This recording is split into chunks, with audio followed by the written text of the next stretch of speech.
Presented by Unique Films. Unique Films. Unique. Mixed by Happy Digital Recording Studio, Chanpatia.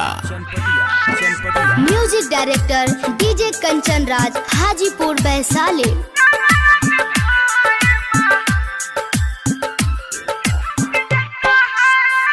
प्यार के कवन कोई कसूर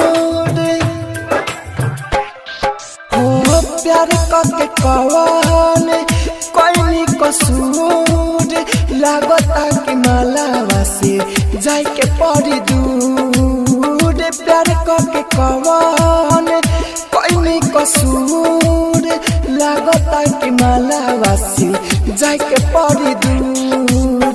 घर ओकरा कोइला पर कई बेर चहटा है, जानवा के भाई माँ जी के धमकी देता है। कन्हैया के भाई माँ जी के धमकी देता है।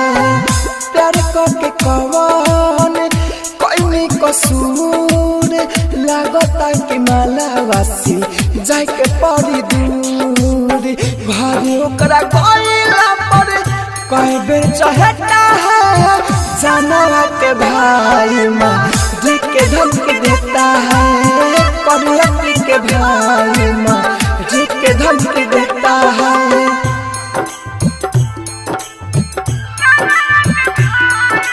डीजे कंचन राज।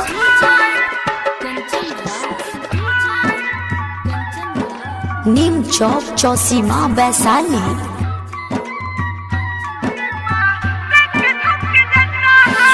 कैसे जिया मौकरा बिना दूर जाबे हो जाई हमर तीना। सच्चाई मोर प्यार बा सुनाए भाई सुना ना हो। सुने में आइल बाकी बाप कर नेता है, जानवा के भाई माँ जी के धमकी देता है। कमरी के भाई माँ जी के धमकी देता है। Presented by Unique Films. Kanchan Raj.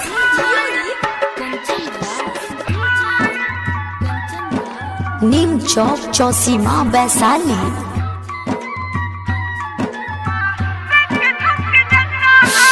Rahul राजधानी नाम हमर, सच्चा है आशिक बहाई बिना लोड। सुनो न राइटर संजय सराबी, सुनो न हो सोनू के साथ है बनले मुरठा है।